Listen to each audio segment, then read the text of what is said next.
people. So good morning, good afternoon, good evening, and good night, friends. Welcome to Cry Without Belts. I'm John. And I'm Jeremy. And we're not going to rush this podcast, but gosh darn it, are we not going to faff around tonight with no notes and a completely impromptu subject? Yep. Jeremy, how the heck are you doing? Keep my head above water. That's about it. So yeah, ain't that everyone these days? I feel about the same. Ospreys and loudspeakers notwithstanding. Hopefully. What have you been up to in training this week? To be perfectly honest, I was doing work on my lake house, getting it ready for rental season. We got renters in there now, so I actually pulled my hamstring getting stuff moved off the decks down onto the docks and stuff. So, man, I'll be perfectly honest. All I've really been doing is doing some hand motions with Mongi-Si and Cheesies, and that's been about it. I got a pair of Cheesies over by my computer, and so whenever I need to take a break, I just kind of flip them, strike, and that's about it. So I got to figure out a place to get Mongi-Si now, because apparently, I don't know how true this is, but apparently Sharado can't do Mongi-Si anymore. Apparently Sharado has shut down production on all Psy. So both Psy and Mongi-Si and Nuntibo. This is what I heard from a Facebook link that may or may not be the case. So I've got to find a new source for relatively inexpensive Mongi-Si. Well, good luck on that part. But, yeah, I know. Yeah, this week's been fun with training. There was the Bunkai Jam yesterday that I just managed to make. A friend of the podcast, Tuari, held a big little Zoom thing where he just essentially said, throw me a move in a kata that I don't know, and came up with Bunkai from it. And a bunch of people from a bunch of different places participated. So that was fun. That's cool. As I mentioned before in a different show, I worked with Chucks a lot this week. I know you'd like that topic. So maybe we'll have to do like a side video just on Chucks alone. I think your experience with them, I think, would be fun to talk to and possibly trying to replicate your first experience with them. Yeah, it's been an interesting story the first time. Yeah, but we're gonna just leave that as a teaser. You see, our audience will have to wait and see for that one. Yeah, that was the first weapon I learned, so that's kind of interesting. So this week I focused primarily on not doing kata, but doing just the essential parts of the katas and breaking them down and doing essentially Joe box, but Joe box movement. And not even really focusing with the footwork, just essentially moving in the Joe box with these weapons. And also a lot of bag work, plenty of running, I would say. I got super sunburned on Friday, because I'm an idiot, and I was like, come on, kids, field trip. Mr. John, where's your hat and sunblock? Come on, kids, field trip. So, hey, look at the positive. You got some vitamin D. There you go. All right. There we go. I got all the vitamin D I need. I can stay inside the whole weekend. We're on Golden Week this week in Japan. So hooray, Showa Day and Children's Day and Green Day and all the fun days. But not that kind of Green Day. Yeah. Doggone. All right. What, you like Green Day? Oh, not bad. The early stuff's really good, but that later on, early 2000s turn, just too much eye makeup. Oh, I got you. I understand. Jeremy's about the eye makeup. No, I'm just screaming on that. Hey, I'm more of an 80s guy, so yeah. I know. We just record. I just managed to finish the Last Dragon edit, so that's finally up after almost a month. So, but that's all my fault because I was like, I'm gonna record a bunch of stuff before I move. Then I moved. Then I have to, do all the things of life of new things when you move, like job and placement and figuring things out, which prevented me from editing podcasts, which will not be the case anymore. So hopefully it is interesting. What was it? A buddy of mine and I, we got into a little bit of trivia with hairbands and stuff about a couple of weeks ago. And so it came up on Michael Bolton, of all people. And they're like, Michael Bolton. I'm like, yeah, he started out as a heavy metal headbanger. He wasn't his first album was actually a really pretty good hard rock, heavy metal album. So I was like, it was actually good. So Yeah, that's where I find it interesting where you can compare martial arts with music in that regard, where people are really super surprised where I don't know, an MMA guy was actually a traditional martial artist, or some traditional martial artists can do tournament work just as well. yeah, So how much you ever want to focus on that's anyone's business. But I feel today we were having this like hour some odd chat, just catching up, and you came upon a topic, and you were like, "Let's talk about this right now." And I was like, "Really? It's kind of late. Let's talk about it right now." Jeremy, what are we talking about? well, one of the things we were talking about, we were kind of reliving some of our, fun experiences at seminars and stuff. And I, I think the topic that came out was more, what's the best way to most efficiently get the most out of a seminar, Hmm. a martial arts seminar? I mean, I've been to many. I couldn't even tell you how many I've been to. I'd say probably in the 25, 30, maybe close to 50, I don't know, different seminars I've been to. And I've always learned that you get out of it what you put into it, and not so much the direction of what's actually being taught at the seminars. And I mean, people, oh my goodness, you mean tell me you go off script? Absolutely. I'll find somebody that knows something some way, somehow, somewhere. And I'm like, all right, I kind of want to know this. And try to get them, try to be able to get one-on-one time with them, or sometime be able to work with them. And usually that's one of the best ways to get stuff out of it. And I found a lot of times it's not so much a structured class, it's more almost a mentoring type of a deal. Yeah, it has to be. And this coming out of our conversation, it has to be from someone, or it has to be from an interaction. Yeah. I know that sounds a little strange, but it's like it has to be somebody has to be really, really intent on leading, or there has to be something that attracts people to what's going on, to getting everybody on the floor. I've Well, got two examples of that, but one of the examples I've got was Weiler Nunte bow. That weapon I'd wanted to learn for 10 years. Could not find anybody that would teach me. No one. And finally, I'm at a seminar, and I'm just kind of asking around, who does this? Who actually does this? And finally, they pointed me. Now, if you want to learn it, this is who you go to learn it from. So I went and talked to him. Like, the guy laughed at me, to be perfectly honest, the very first time. And I'm like, no, I'm dead serious. He goes, okay, what do you got? Bring whatever you got to the seminar tomorrow morning. I'm like, what time do you want to meet? And he's like, can you be here? Let's see, seminar starts at 9. Can you be here at 6:30 in the morning? I'll be here. I was there at like 6:15. I mean, I'm sitting there waiting on him. He came in a little bit after 6:30. I don't think he was expecting me to be there, and I'm there. And he goes, "Okay, you're serious. Okay, here we go." And so I started learning that way. that is And the trick. That yeah, is the trick. That is how you know. yeah. I mean, because whoever's going to teach you, they want to know. I mean, they want to share the knowledge. I mean, I'm the same way. I mean, if somebody comes up to me, yeah, I love to share the knowledge. I really do. Mm. 'Cause but it's like, I also want to know, if I share this, are you actually going to be a little bit dedicated towards it, or are you just wanting to put it as a checklist item on your cap of crap that you know? How You know? fast do they pull out of their phones Yeah, and say, "Do it for me," while yeah, I film you? yeah. That. Especially now. Especially Well, now.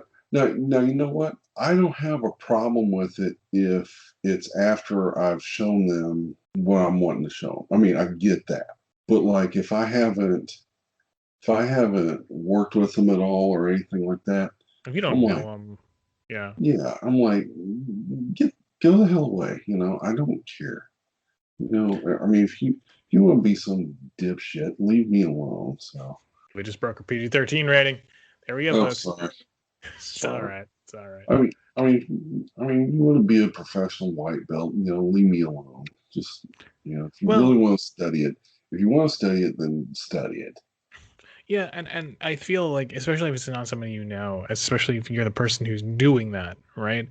You Hmm. need to be willing to do what is being asked of you. It is something, especially in America, especially now. Everyone is, and I see things these days where it's like, you can pay for this and you can get XYZ class for XYZ martial art or weapon or whatever.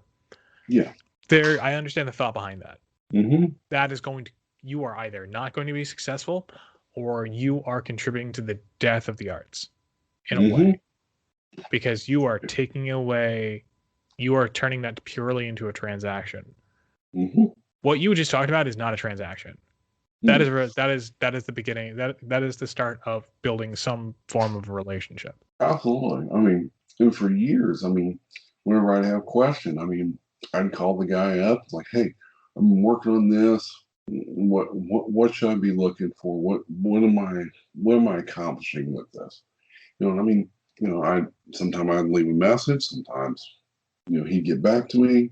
So it was a great experience. It was very tedious. And I stuck through the whole thing. He was shocked. It took several seminars where he was at to teach me, okay, you learn this part, you learn this part, you learn this part. And so it was a good thing. So, Well, it speaks to the unique nature of it, right?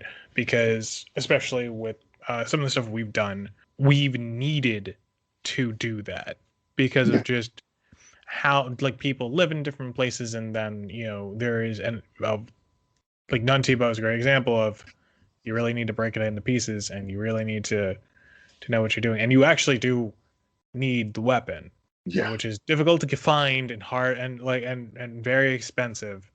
yes. So, I completely see why the person who's teaching you would have reluctance even teaching it. I know why you had reluctance in teaching some. I don't think you had reluctance, but especially when some of that stuff you were starting to teach us.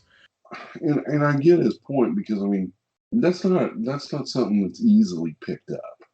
You know, And a lot of people get frustrated, after first handful of moves, like, yeah, I think I'll go do something else. I'll go do something a little easier. Like when I'm teaching Sire Manji Sai, I teach a lot of stuff that's incorporated with what would you agree or no? no, I would totally agree that. It all fits together in some way, and part of that is because that's how you see it. That's how you've Hmm. taught it to a lot of us. But a part of that is that you picked up on that and made that an emphasis. The DNA of that teaching that you got is now in other people, Yeah, and hopefully it spreads out where you see other people who don't, who miss that beat, who miss that desire to, well, I'm gonna go do this, and I'm gonna go do this at 6:30 in the morning, and I'm gonna put away the camera, and I'm just gonna work with this guy, and we're gonna do this, and this is something I want to accomplish. And I think that's the what, I guess, one mindset we can say for seminar, and it'd just be interesting to even break down this idea, but we don't have all the time for that. Is to just be dedicated to the one thing rather than do the jump around where it's just 50 different techniques.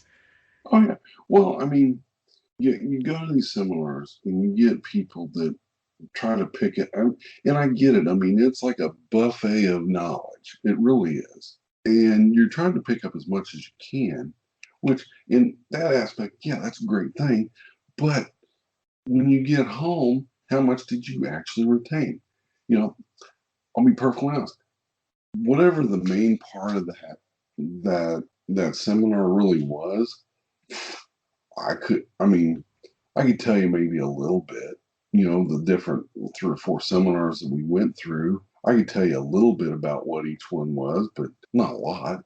Well, Yeah. I guarantee you, I now from those, I understand New Tabo because that's what I wanted to really pick up. It wasn't like a feather in my cap. Hey, I can teach this stuff. No, it was something I wanted to know, period.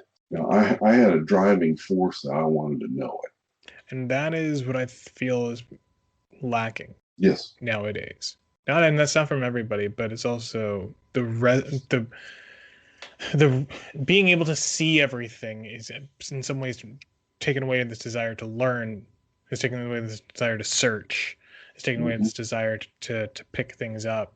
And I think for good or ill, I think it's great for to see stuff on YouTube and be able to kind of experience and play a little, but to actually like want to go after something, it's a different story. Right. But I agree. So one, what was one of your? I mean, we'll just kind of share some of our experiences that we yeah, picked up. it's a story. It's a story time and podcast. Yeah, sure. Story time. One I want to bring up, and this is in memory of a friend of ours who passed away last year. Yeah. Is our friend Guile, and he only had a very indirect hand in this, but I feel like if he wasn't on the floor with us, then it wouldn't have happened because at the time everyone, kind of some of the folks we were working with, looked down on using teaching techniques or whatever.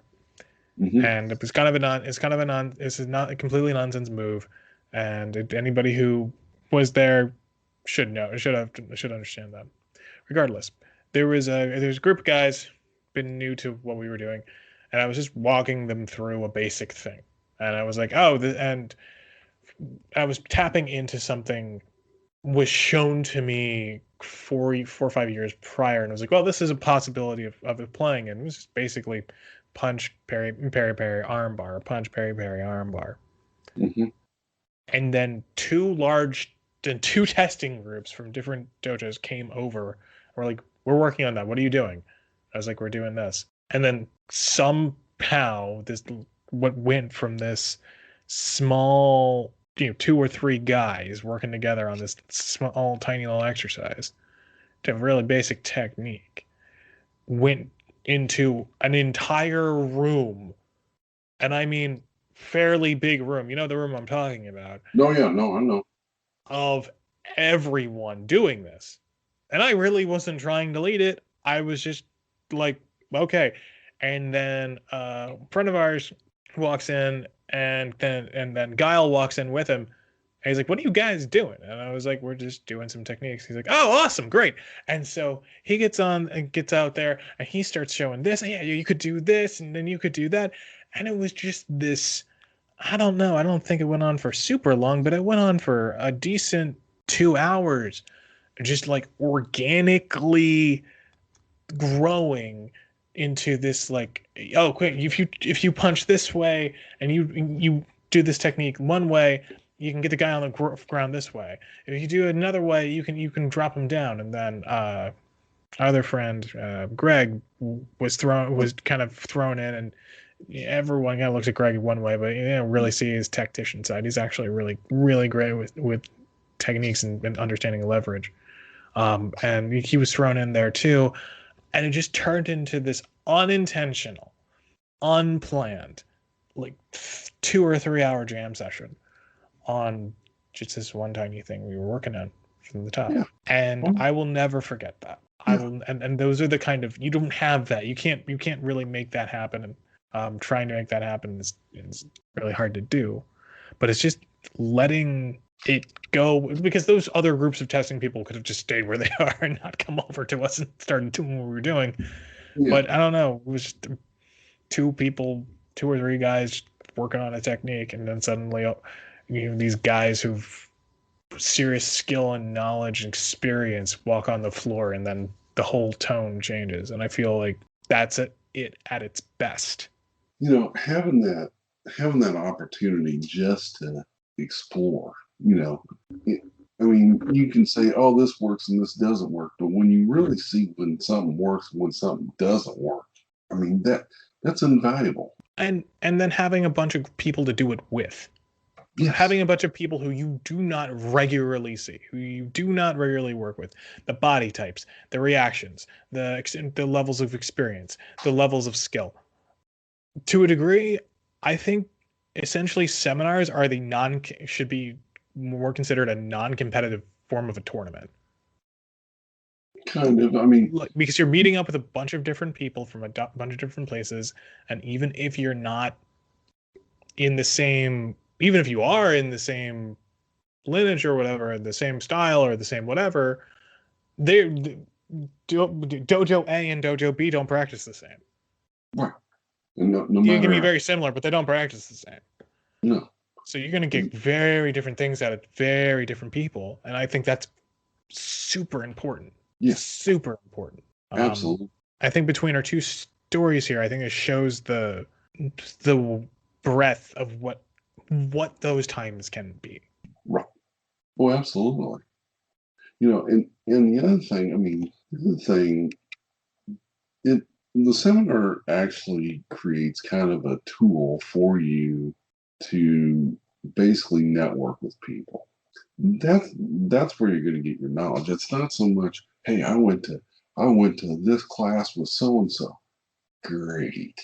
What did you get out of it? Don't know, but I went to this class with so and so. I mean, that's usually the answer that Yeah, you it's a get. cover. Yeah. And I don't know. I mean, breaking people out of that kind of mold. I remember another really cool moment. I was showing some people around. They're um, from another country. You know, they had done a lot of tournament style martial arts, and this was kind of their first um, experience with more of I guess more of a lifestyle martial arts, or lifetime martial art. And so they were new to weapons. I'll never forget this. They were new to weapons, and they're like, "Oh yeah," and I'm like, "What what makes a weapon?" And I was just kind of asking them some basic questions and stuff. And one guy really liked the bow, and I'm like, "Oh, okay." He's just picking up a stick. I mean, literally, he's just picking up a stick and just whipping it around. I'm like, "Come here, I want to show you something." This is a stick. I mean, it was basically a broom handle that was turned into a bow or a Joe or whatever. Yeah. And I'll never forget this. I'm like, okay, feel this. Just do a couple movements. Do that. Then I handed him mine, and I'm like, do the same movements with this. And I mean, it just instantly popped. I mean, he was getting the stuff down with whatever stick he was using, but when he was using mine, because I don't know what it is. I mean, that's one of the things I've always taken very seriously is the weapons training. And when I train with weapons, I usually have weapons that are balanced. I mean, it's just me, because I want, if I'm not using that, I can find the balance in whatever thing I'm picking up, whether it's a broom handle, whatever. I can find that balance very, very quickly, and I think that's key. But then I had the guy work with my weapon, and I mean, his eyes just got about as big as saucers, just like, this feels so different. I'm like, that's the difference between a stick and a weapon. There's a difference. You can do movements with a stick, but you can't truly know how it is a weapon unless you see the balance of a weapon. And I mean, it was funny. This was probably the highlight of this. Some other people from their country came over the next year, and he pulls me aside with all the other people with him. It's like, hold on, I want to show you something. I'm like, okay. So he does the entire lesson that I just did a year previously with him to all these other people. I know what you're And talking it's, about. huh? I think I know Yo, what you're talking about. I think you were there. I You think I might have been. was. I'm trying I to think, remember I'm trying to remember who this was. I think I know you're talking. We'll talk about it later. yeah, we'll talk. I don't want to like point them out, but We're talking. what? We're talking about these instances to report the crime, but we're hiding the names to protect the innocent. Yeah. But it really that was one of the stories that over the years really hit me right in the heart, because it's like I actually taught something that stuck with this guy that was so important that he wanted to replicate it in front of me. just exactly how I taught him the year before. And I thought that was like, I thought that was pretty awesome. So Well, and that goes to show that if you to why the seminar, why the gathering? I don't really like the word seminar, but the I don't why having a group of just a bunch of different people coming together is so freaking important, because people are gonna pick some stuff up inadvertently or intentionally, and I'm interested to know whether or not how far that person's now taken that. But that's where I feel the intentionality behind being at a seminar, right? Being somebody with experience who had good experiences, right? Because how much of that was go back to all those years, right, when you learned Nunti, yeah, yeah, and flash forward to when you were teaching that.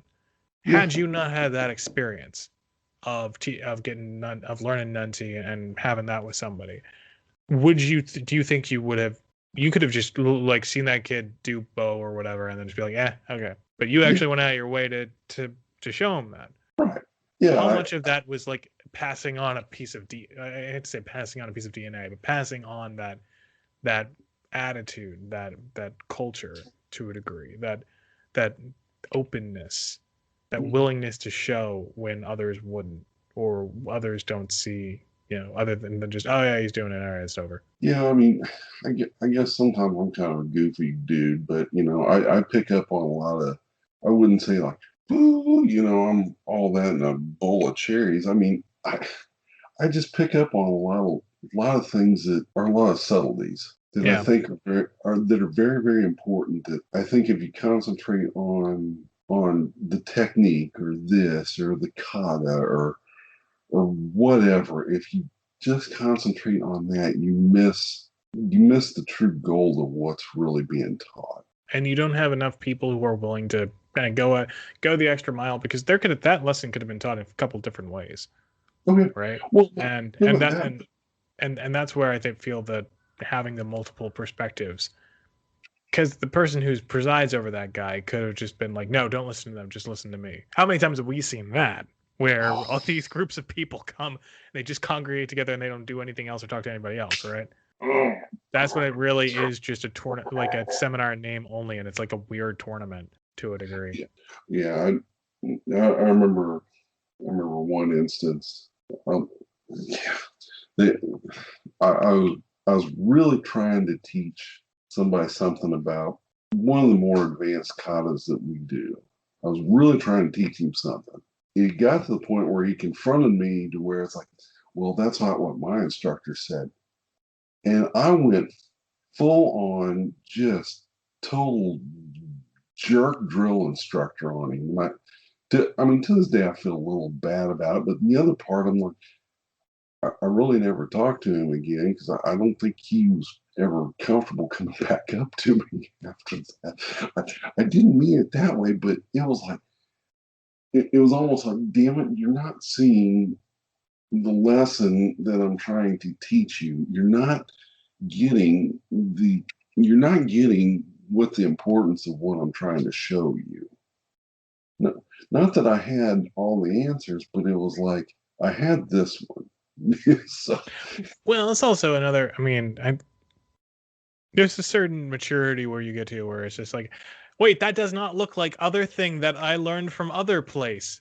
yeah, It's wait, when how programmed are you to the point where it's like you can't reckon, where it's like, congratulations, you recognize that what you do in other place, but do you realize that might be something that would benefit you in some way by seeing somebody else do it a different way? right. Just an idea, but Yeah. yeah, Yeah, to this day, it's still, not so much that I'm mad at the person, it's more irritated at the way that the person came into the training and how he was approaching it. It yeah. was like, I'm I'm here to train, but I'm really not here to learn. Yeah, and that's where it's like that is something I've found that's hard sometimes, especially when it's like when you have the kind of the opposite approach, where when the opposite happens, when it's like you're working with people who are like, this is an outside block, guys, this is an outside block. See, you're doing an outside block. I'm like, yeah, doing this 20 years, kind of Yeah, know what that is. But the other side of that is you have to be able to, okay, that guy's doing that for a reason. He's doing that for the benefit of other people around me. Perhaps I can kind of in the group be more valuable, even though I'm not going to be like, yeah, I already freaking know that, man. I learned that when I was, rather than doing that. For those who might feel the need to shout that out or walk away, find a way to make that beneficial for both for yourself and for the other people around you. Yeah. Because you might be surprised at what actually happens. Yeah, exactly. I think maybe the one other story I have, it relates to kind of tangentially to what we were talking about, but some people change over the years, and when you first meet them, you think one thing about them, and then where they are now, might be different.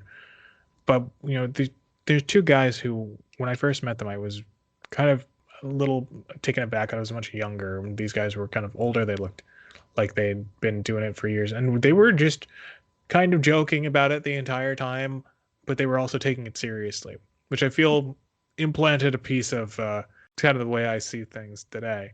When I had gone to a particular seminar, and I did not know the Piñon Katas. I just did not know them. I had seen them, but my initial training did not teach me them. And it's been like, it was a weird point of contention with some of the people I originally trained with, is like why they didn't do the Piñon Katas or whatever.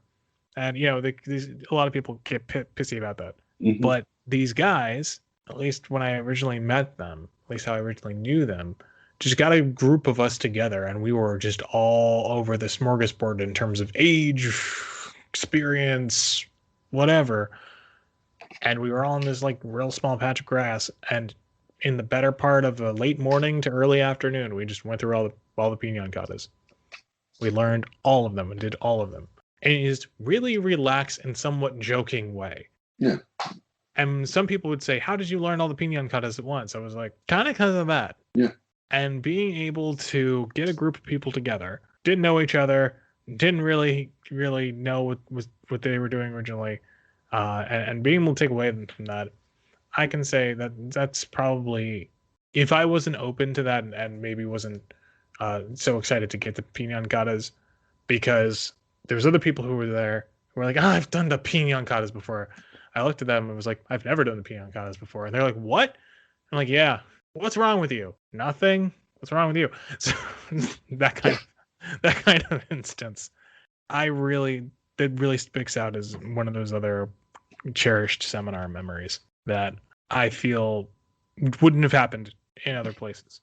So I think it was just only reserved for that time, and I don't necessarily think we could replicate today. But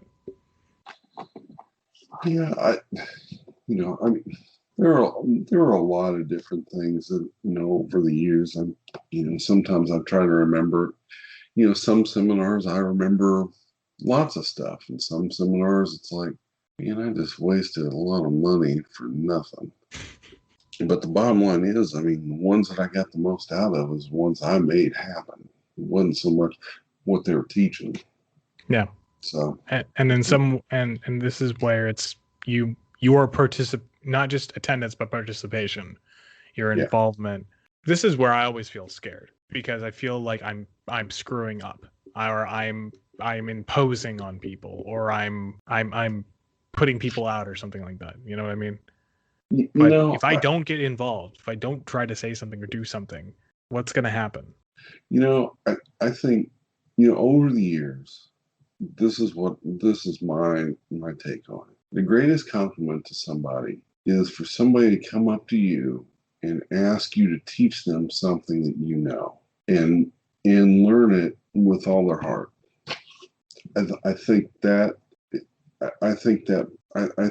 is maybe one of the greatest things I've ever gotten out of doing martial arts, period. Whether it's seminar or wherever. But I mean, for me, yeah, I mean, having somebody come up to me and is like, hey, I really want you to teach me this. I know you know it, but yet stick with it, not so much, oh, it's hard, I'm going to go somewhere else, I don't want to do this anymore. Because I'll be perfectly honest, I mean, I'm kind of more of a stickler on teaching. I'm like, hey, do this, do this, do this. Okay, we're going to do it again. All right. Well, we're going to add a couple more moves. We're going to add a couple more techniques. We're going to keep going, keep going, keep going. So I mean, that's just kind of my 2 cents. But that is never something anyone should ever disregard, in my opinion. No. Because that, I can testify to that. I'm not just saying that because we're friends. I'm not just saying that because you're like my Budo uncle. I'm saying that because I've seen the difference between someone who cares about that and someone who doesn't care about that. And every time you end up better with someone who cares about that. And people might not rub each other the right way. That's just life. But you should need to always look for those people who are going to be sticklers for that, who are going to be more attention to nuance. Yeah. So, it's interesting. I mean, you mentioned this. One of the guys I taught to one of the first summer camps I went to. It's interesting. I mean, him and I, we don't see eye to eye. We don't get along. But there's a mutual respect between the two of us, and I mean, even as of a couple years ago, I mean, he'd email me every once in a while. I was like, "Hey, I was working on this. What was your intent on this?" And I can at least appreciate the fact that he's still thinking about the things that I was teaching him. So I have a lot of respect for the guy from that perspective. Like I said, I don't always agree with him. Sometimes we don't get along, but I definitely respect that 100%. So, and I mean, and he's free to contact me at any time. I think that's when you know you did your job right. Yeah, well, at least I thought so. Like, well, a guy you don't always see eye to eye with, you sometimes disagree with, sometimes don't get along with, yet you've managed to put something in their head with the point where that's when you know it's not to a degree that person's still a friend. Yeah. In a weird way. Yeah. Cool. Well, I hope folks listening to this understand that we've talked about seminars before, but I think understanding these experiences isn't so much to say we're the ones who have these experiences, hurrah, hurrah, hurrah, but rather these are the experiences to look for. These are the experiences, especially if you're the person who's in charge, to facilitate, to work towards, and to allow to happen naturally. That's the biggest thing I can say, is that allow these things to happen naturally, take charge where you need to, and don't be afraid to have fun. But if you're leading these things, make sure one of them happens. That's your job. And the other thing is, if you see something that you want in your heart, I mean, you want, I mean, not just not a checklist item, but something you want to learn, go after it. I mean, show that, ask and show that person you're dedicated to what you actually want to learn this from them. And most people I've run into, if you do that and you show that you're that dedicated, if you're willing to bend over backwards, so will they. Exactly. Well, Jeremy, what are you working on this week? Hopefully my hamstring gets better. That's the main thing right now. So. We're working on the stretches. Yeah. Ugh. I hate that's it's one of the worst. Between that and having your back go out, those are the worst things on planet Earth. It's like just anyway. So that's why I'm working on it. So. I will be working more. Gonna keep working on Nunchuck, Sai, and Tombo. I feel like that's a grouping along with Seisan that I really want to work on. One thing I want to find in the next couple odd time. I don't really want to say weeks, months, or years. I want to find the thing I can do, if that makes sense. I'll talk about a little bit more about that later, but I'm really looking for that thing that, like, especially when you're talking about demonstrations, What's the thing that I do? Yeah. Anyway, any closing remarks, Jeremy? I think we covered it pretty well. So cool. Well, folks, thanks for listening. Jeremy, thank you for coming back on, even though I know it's really late. Thank you for kind of kicking my butt to be like, we're recording. I was like, all right, we are. And folks, don't forget to keep on training.